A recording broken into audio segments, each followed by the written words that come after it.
નમસ્કાર મિત્રો, પીએમ મોદી રાષ્ટ્રભવન પહોંચ્યા અને રાજીનામું આપી દીધું છે.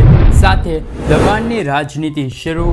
નીતિશ કુમારે ભાજપ પાસે રેલવે અને નાણાં મંત્રાલય વિભાગ માંગ્યું તો ચંદ્રબાબુએ શિક્ષણ અને આરોગ્ય વિભાગ માંગ્યા છે. સાથે આ રાજ્યના મુખ્યમંત્રીએ પણ આપી દીધું રાજીનામું.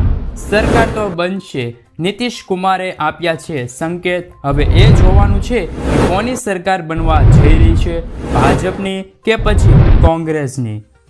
મિત્રો, પીએમ મોદીએ વડાપ્રધાન પદ પરથી આપ્યું છે રાજીનામું. છેલ્લી કેબિનેટની બેઠક કર્યા બાદ વડાપ્રધાન નરેન્દ્ર મોદીએ રાષ્ટ્રપતિ ભવન પહોંચ્યા. અહીં તેમને રાષ્ટ્રપતિ દ્રૌપદી મુર્મુને પોતાનું રાજીનામું સોંપ્યું છે. રાષ્ટ્રપતિ દ્રૌપદી મુર્મુએ તેમનું રાજીનામું સ્વીકારી લીધું છે. તેમને કેબિનેટનું વિસર્જન કરવાની ભલામણ કરી છે. શપથ ગ્રહણ સુધી મોદી કાર્યકારી વડાપ્રધાન રહેશે. મોદી 8 જૂને ત્રીજી વાર વડાપ્રધાન પદના શપથ લેશે. દબાણની રાજનીતિ શરૂ. જેડીયુએ આ વિભાગો માગ્યા છે. મિત્રો, લોકસભા ચૂંટણીમાં હાલ એનડીએ માટે મહત્વના ખેલાડી તરીકે ઉભરી આવેલા જેડીયુના ચીફ નીતિશ કુમારે દિલ્હી પહોંચી ગયા છે. તેમને એનડીએ સમક્ષ સરકાર બનવા માટે સમર્થન આપવા માટેની અમુક શરતો મૂકી છે. સૂત્રોના જણાવ્યા અનુસાર નીતિશે ભાજપ પાસેથી રેલવે અને નાણાં મંત્રાલય માગ્યું છે. અહીં ટીડીપી ચીફ ચંદ્રબાબુ નાયડુએ શિક્ષણ અને આરોગ્ય સાથે નાણાં રાજ્યના વિભાગો પણ માગ્યા છે. મિત્રો વાત કરીએ તો સરકાર તો બનશે જ. નીતિશ કુમારે કહ્યું છે. લોકસભાના પરિણામોના બીજા દિવસે નીતિશ કુમાર આજ દિલ્હી પહોંચ્યા હતા. નીતિશ કુમાર અને ચંદ્રબાબુ નાયડુએ આજ રાષ્ટ્રપતિને એનડીએનું સમર્થન પત્ર રજૂ કર્યું. ખાસ વાત એ છે કે મિત્રો, નીતિશ કુમારે મીડિયા સામે અનેક સવાલોના જવાબમાં માત્ર કહ્યું છે કે સરકાર તો બનશે જ. કોની સરકાર બનશે અને તેઓ કોની સાથે હાથ મેળવશે તે હજુ પણ તેમને નથી કીધું. મિત્રો, કાં તો ભાજપની સરકાર સાથે તે જોડાશે, કાં તો પછી કોંગ્રેસની સરકાર સાથે નીતિશ કુમાર જોડાઈ શકે છે. નવી સરકારને લઈને મોટા સમાચાર સામે આવ્યા છે. એનડીએ સરકારની રચના ગઠબંધનના નેતાઓના દાવે પેચ જોવા મળી શકે છે. આ દરમિયાન સૂત્રો પાસેથી સમાચાર આવ્યા છે કે ટીડીપીની સરકારના ઘણા મહત્વપૂર્ણ વિભાગોની માંગણી કરી રહ્યા છે. દર 2 સાંસદો માટે એક મંત્રીની માંગણી થઈ છે. આમાં તે નાણાં રાજ્યના વિભાગ માટે, આરોગ્ય વિભાગ માટે, માર્ગ પરિવહન અને શિક્ષણ જેવા વિભાગો પણ માગી શકે છે. ટીડીપીની નજર પર સ્પીકર પદ પર રહેશે. મિત્રો, લોકસભા ચૂંટણીના પરિણામ 2024માં મોદી સરકારના નારા અબકી બાર 400 પાર ખોટા સાબિત થયા છે. કારણ કે લોકસભા ચૂંટણીની શરૂઆતના વલણોમાં એનડીએ ગઠબંધન માટે 300 પાર કરવા ખૂબ જ મુશ્કેલી પડી છે. મિત્રો, ભાજપનો સૌથી મોટો ફટકો ઉત્તર પ્રદેશ, રાજસ્થાન અને મહારાષ્ટ્રમાંથી પડ્યો છે. મિત્રો, અત્યાર સુધીના આંકડા અનુસાર યુપીમાં 80 સીટોમાંથી ભાજપને માત્ર 37 સીટો જ મળી છે. અને મિત્રો, ગઈ લોકસભા ચૂંટણીની વાત કરીએ તો 2019માં ભાજપ સરકારને 80માંથી 72 સીટો મળી હતી. પરંતુ આ વખતે 2024માં ભાજપને યુપીમાંથી માત્ર 37 સીટો જ મળી છે. મિત્રો, આગળ વાત કરીએ તો લોકસભા ચૂંટણીના પરિણામો 2024માં અલગ જ આવ્યા છે. રાજકોટ સીટ પરથી રૂપાલાની 1,30,000 મતોથી લીડ સાથે જીત મળી છે. મિત્રો, એક તરફ ક્ષત્રિય સમાજના આંદોલન વચ્ચે ત્યાં રાજકોટ બેઠક પરથી પરસોત્તમ રૂપાલાની જીત થઈ છે. કોંગ્રેસ સરકાર બનવા માટે નીતિશ કુમારની પાર્ટી પાસે મદદ કરશે. સૂત્રોનું કહેવું છે કે કોંગ્રેસ સરકાર નીતિન કુમારની પાસે જશે. અમિત શાહને 5 લાખ મતથી લીડ મળી છે અને જીત પણ મળી છે. મિત્રો, સ્મૃતિ ઈરાનીની હાર થઈ છે. રાહુલ ગાંધીએ રાયબરેલીમાંથી 75,000 મતની લીડથી જીત્યા છે. બુધવારના રોજ દિલ્હીમાં એનડીએની મોટી બેઠક થવાની છે. મિત્રો, સૌપ્રથમ વાત કરીએ તો ગુજરાતમાં આ શું થયું. મિત્રો, ગુજરાતમાં ભાજપનું સપનું તૂટ્યું છે. કોંગ્રેસની જીત થઈ છે. ગુજરાત લોકસભાની છેલ્લી 2 ચૂંટણીમાં ભાજપે તમામ 26 બેઠકો જીતીને વિક્રમ સર્જ્યો હતો, પરંતુ આ વખતે ભાજપના વિજયરથ બનાસકાંઠામાંથી કોંગ્રેસના ઉમેદવાર ગેનીબેન ઠાકરે રોકી દીધા છે મિત્રો. કોંગ્રેસના ફાયરબ્રાન્ડ નેતા ગેનીબેન ઠાકરે તેમની જીતની સાબિતી કરી બતાવ્યું છે. રાજકારણમાં કાંઈ અશક્ય નથી. આ લોકસભા ચૂંટણીમાં ગેનીબેને 6,58,000 કરતાં વધુ મતો મેળવ્યા છે અને લીડના આંકડા પણ 30,000ને પાર પહોંચ્યા છે અને ગેનીબેન બનાસકાંઠાની બેઠક પર જીત હાંસલ કરી છે. મિત્રો આગળ વાત કરીએ તો કોંગ્રેસના સુપડા સાફ થયા છે તેવું મોદીએ કહ્યું છે. વડાપ્રધાન નરેન્દ્ર મોદી અત્યારે લોકસભા ચૂંટણીના એનડીએની જીતની ઉજવણી કરી રહ્યા છે, જ્યારે આજે સોના ચાંદીના ભાવમાં પણ ઘટાડો જોવા મળ્યો છે. India bulletin and jewellers association જણાવ્યા અનુસાર 24 કેરેટ સોનું 518 રૂપિયા સસ્તું થઈને 72,490 રૂપિયા, જ્યાં તેમણે કહ્યું છે કે 140 કરોડ દેશવાસીઓની જીત છે. મિત્રો વિકસિત ભારતમાં સંકલ્પની જીત છે, સૌનો સાથ સૌનો વિકાસની જીત છે. સાથે જ કહ્યું છે કે 1962 બાદ પહેલી વખત સતત ત્રીજી વખત કોઈ પાર્ટી જીતી છે. ઘણા રાજ્યોમાં કોંગ્રેસના સુપડા સાફ થયા છે, જેમને જમાનત બચાવવાની પણ મુશ્કેલ થઈ ગઈ છે. તોફાન અને વરસાદની મોટી આગાહી. પંજાબ, હરિયાણા, દિલ્હી, એમપી, છત્તીસગઢમાં કેટલાક ભાગોમાં હીટવેવ રહેશે. યુપી, દિલ્હી, પંજાબ, હરિયાણાના કેટલાક ભાગોમાં તોફાન અને વરસાદની શક્યતા છે.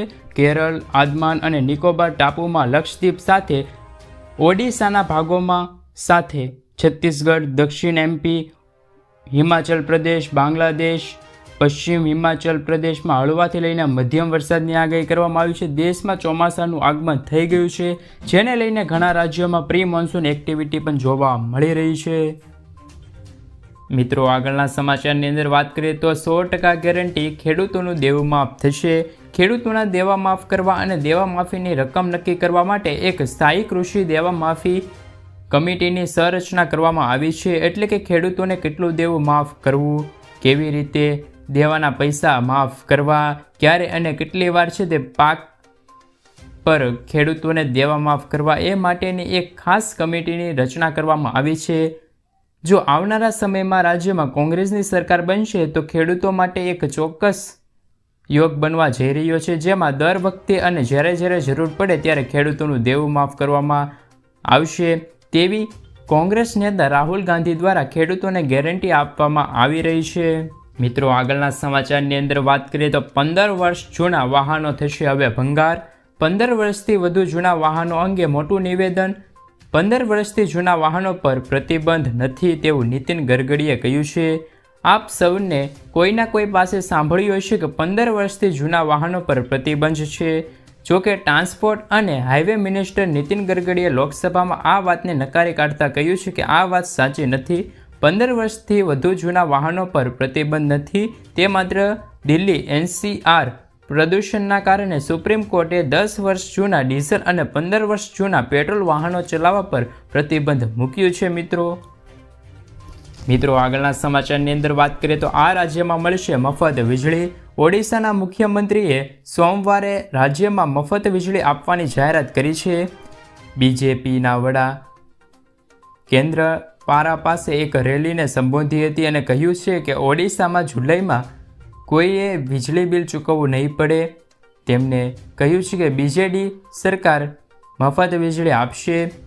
આ દરમિયાન વિકે પાડિયાએ જણાવ્યું હતું કે રાજ્ય સરકારને આ યોજના હેઠળ લોકોને મફત આરોગ્ય સેવા મળતી રહેશે. તેમણે કહ્યું છે કે લોકોને મફત વીજળી અપનાવવા આપશે. મિત્રો આગળના સમાચારની અંદર વાત કરીએ તો ખેડૂતોને 2017મો હપ્તો ક્યારે આવશે?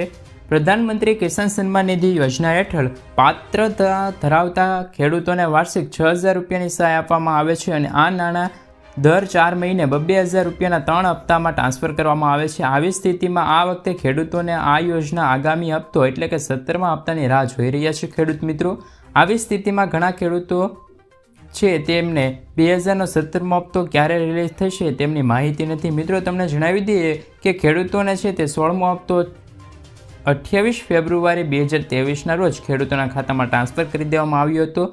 અને લગભગ હવે 4 મહિના પછી ખેડૂતોને જૂન મહિનામાં છે તે 17મો હપ્તો ટ્રાન્સફર કરી દેવામાં આવશે મિત્રો. સાથે મિત્રો જે ખેડૂતોને હવે 16મો હપ્તો નથી મળ્યો તેવા ખેડૂતોને ફરીથી 16મો હપ્તો મળી શકે છે. એ ખેડૂતોએ છે તે KYC કરાવવું પડશે, જમીનના રેકોર્ડની ચકાસણી કરાવવી પડશે અને આધાર કાર્ડ સાથે છે તે મોબાઈલ નંબર પણ લિંક કરાવવો પડશે. તેવા ખેડૂતોને છે તે 17મો હપ્તો પણ મળવા પાત્ર. મિત્રો આગળના સમાચારની અંદર વાત કરીએ તો આધાર કાર્ડ ઉપર 50,000 રૂપિયા સુધીની લોન. જો તમારી પાસે પણ આધાર કાર્ડ છે તો તમને મળશે ગેરંટી વગર 50,000 રૂપિયા સુધીની લોન. હાલમાં રાજ્યમાં લોકસભાની ચૂંટણી હોવાથી સરકારે પ્રધાનમંત્રી સ્વનિધિ યોજના હવે ડિસેમ્બર 2024 સુધી લંબાવવામાં આવી છે. અગાઉ તેમની છેલ્લી તારીખ 31 માર્ચ 2023 હતી. આ યોજના હેઠળ નાના વેપારીઓને છે તે આ યોજના અંતર્ગત સહાય મળવાપાત્ર રહેશે. નાના મંત્રાલયે ટ્વિટર પર માહિતી આપી હતી અને કહ્યું હતું કે જો કોઈ શહેરી વિક્રેતા, મજૂર અને કોઈ અન્ય નાગરિક કે કરિયાણાની રેડીમેડ અથવા તો કોઈ ફળની દુકાન ખોલવા માગે છે તો તેવા તમામ લોકોને છે તે આધાર કાર્ડ ઉપર 50,000 રૂપિયા સુધીની લોન મળવાપાત્ર રહેશે. જરૂરી ડોક્યુમેન્ટ અપલોડ કરવાના રહેશે મિત્રો અને તમને મળશે આધાર કાર્ડ ઉપર લોન. મિત્રો આગળના સમાચારની અંદર વાત કરીએ તો પાક વીમા 60 દિવસમાં જમા. 2018માં શરૂ થયેલી લડત 2024માં રંગ લાવી છે અને ન્યાય મળ્યો છે. 2000માં જ્યારે બનાસકાંઠા જિલ્લામાં લગભગ દુષ્કાળ જેવી સ્થિતિ હતી એ સમયે વીમા કંપનીઓએ ખેડૂતોને સાબિત કરી દીધું હતું કે અહીં કંઈ નુકસાન જ નથી. 66 ખેડૂત મંડળીઓએ વીમા કંપનીઓ સામે ગ્રાહક સુરક્ષા કોર્ટે ગઈ હતી. ગ્રાહક સુરક્ષા કોર્ટનો ચુકાદો 6 વર્ષે આવ્યો અને તાજેતરમાં કોર્ટે તમામ ખેડૂતોને 9% વ્યાજે વળતર ચૂકવવાનો આદેશ કર્યો છે. 8,762 જેટલા ખેડૂતોએ 11 કરોડનું વળતર 60 દિવસમાં ચૂકવવાનો આદેશ પણ આપ્યો છે. મિત્રો આગળના સમાચારની અંદર વાત કરીએ તો પશુપાલકોને 10 લાખ રૂપિયા સુધીની લોન. જો તમારી પાસે પણ 5થી વધારે પશુ છે તો તમને પણ મળશે આ લાભ. આ યોજના હેઠળ ગુજરાતમાં તો અરજદારોને સરકાર દ્વારા 10 લાખ રૂપિયા સુધીની લોન આપવામાં આવે છે. આ લોનની રકમ સીધી અરજદારોના બેંક ખાતામાં મોકલવામાં આવે છે. તો તમે આ રકમનો ઉપયોગ તમારા પશુપાલન વ્યવહાર શરૂ કરવા માટે કરી શકો છો. તમામ વર્ગના લોકો માટે પશુપાલન લોન યોજનાની અરજી કરી શકે છે અને તેમનો લાભ પણ મેળવી શકે છે. મિત્રો જેમની પાસે 5થી વધુ પશુ ઉપલબ્ધ હશે તેમને આ યોજના દ્વારા છે તે 5%ના વ્યાજ દરે 10 લાખ રૂપિયા સુધીની લોન મળવા પાત્ર. મિત્રો સમાચારની અંદર આગળ વાત કરીએ તો સ્માર્ટ મીટરને લઈને મોટું નિવેદન. ગુજરાતમાં અત્યારે સ્માર્ટ મીટરનો મુદ્દો ચાલી રહ્યો છે. ઠેર ઠેર લોકો તેમનો વિરોધ કરી રહ્યા છે. ત્યારે આમ આદમી પાર્ટીના નેતા ગોપાલ ઇટાલિયાએ સ્માર્ટ મીટરના વિરોધમાં આવેદનપત્ર આપ્યું છે. તેમણે કહ્યું કે ભાજપ. મિત્રો ત્યારબાદના સમાચારની અંદર વાત કરીએ તો તોફાન અને ગાજવીજ સાથે વરસાદની આગાહી. પરેશ ગોસ્વામીએ આગાહી કરી છે એક મોટી અસ્થિરતા સર્જાશે જે ગુજરાત, મધ્યપ્રદેશ, મહારાષ્ટ્ર અને રાજસ્થાનમાં આવરી લીધેલી છે. જેથી 15 મે સુધીમાં અનેક વિસ્તારમાં તોફાની પવન અને ગાજવીજ સાથે વરસાદ પડશે. 12 તારીખે મધ્યપ્રદેશમાં લાગુ વિસ્તાર જેમ કે દાહોદ, ગોધરા, છોટાઉદેપુર, ડાંગ, સુરત, નવસારી, વલસાડ અને 13, 14 અને 15 તારીખે સૌરાષ્ટ્રના જૂનાગઢ, ગીર સોમનાથ, બોટાદ, અમરેલી, ભાવનગર, ગોંડલ, જેતપુર, રાજકોટ, ચોટીલા, મધ્ય ગુજરાત, અમદાવાદ, ગાંધીનગર, આણંદ અને નડિયાદમાં પણ સારો વરસાદ પડે તેવી આગાહી પરેશભાઈ ગોસ્વામી દ્વારા કરવામાં આવી ગયેલી છે. મિત્રો આગળના સમાચારની અંદર વાત કરીએ તો વિદ્યાર્થીઓને 900 રૂપિયાની ભેટ. ગુજરાત સરકાર દ્વારા વિદ્યાર્થીઓ માટે ગણવેશ સહાય યોજનાની શરૂઆત કરવામાં આવી છે. જેના અંતર્ગત વર્ષ 2024-25 માટે રાજ્યમાં અનુસૂચિત જાતિના ધોરણ 1થી 8માં અભ્યાસ કરતા વિદ્યાર્થીઓ માટે સહાય યોજના અંતર્ગત 900 રૂપિયાના ગણવેશ સહાય મળવાપાત્ર રહેશે. જેમાં વિદ્યાર્થીઓ પોતાના ગણવેશ, પુસ્તકો અને અન્ય શૈક્ષણિક સામગ્રીની ખરીદી સારું આ સહાય આપવામાં આવશે. મિત્રો આ સહાય અંતર્ગત અનુસૂચિત જાતિના વિદ્યાર્થીઓને 900 રૂપિયાની નાણાકીય સહાય આપવામાં આવશે. નાણાકીય સહાયનો ઉપયોગ કરીને વિદ્યાર્થીઓ પોતાના શૈક્ષણિક જરૂરિયાત મુજબ પોતાનું ગણવેશ, પુસ્તકો અને અન્ય સામગ્રી ખરીદી શકશે. મિત્રો ત્યારબાદના સમાચારની અંદર વાત કરી લઈએ તો ખેતી કરવા માટે 6 લાખ રૂપિયાની સહાય. ભારત સરકાર અને ગુજરાત સરકાર દ્વારા ખેડૂતો માટે ઘણી બધી યોજના ચલાવવામાં આવી રહી છે. રાજ્યના ખેડૂતોને ખેતીવાડી ક્ષેત્રે, બાગાયતી ક્ષેત્રે અવનવી ટેકનોલોજી રીતો વગેરે અપનાવવા તે ખૂબ જ જરૂરી છે. ગુજરાત સરકાર દ્વારા ખેડૂતલક્ષી અવનવી યોજના અપનાવવામાં આવે છે, જેને ધ્યાનમાં રાખીને બાગાયતી વિભાગ દ્વારા ઘણા ફળો અને શાકભાજીના વાવેતર માટે બાગાયતી યોજના 2024 ચાલુ કરવામાં આવે છે.